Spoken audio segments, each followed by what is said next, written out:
Diundang sekolah rapat, orang tua syok wajib beli 2 tempat makan 60.000 untuk makan siang siswa.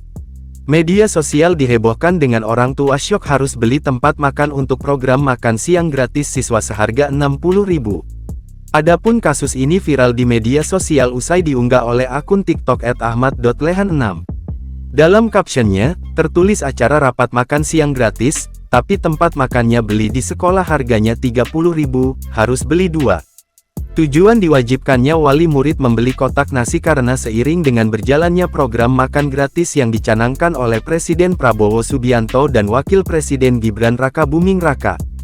Video yang diunggah ini pun menuai perhatian dari berbagai pihak. Akan tetapi, belum diketahui video tersebut diambil di sekolah mana. Namun sebagaimana diketahui, program makan gratis sendiri seharusnya tidak memerlukan tambahan biaya lainnya. Baik itu dari pihak sekolah maupun orang tua murid. Apalagi untuk sekadar tempat makan. Sontak saja, unggahan ini pun menuai komentar dari warganet. Sementara itu, Badan Gizi Nasional (BGN) menanggapi kasus tersebut. Pihaknya membantah adanya biaya tambahan program makan gratis.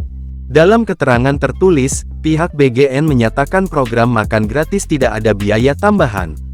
Badan Gizi Nasional dengan ini mengklarifikasi bahwa informasi yang beredar terkait adanya kewajiban siswa atau orang tua siswa untuk membeli wadah makan bergizi gratis dengan harga tertentu tidaklah benar, tulisnya, dikutip dari Tribun Bengkulu pada Rabu tanggal 25 Desember tahun 2024.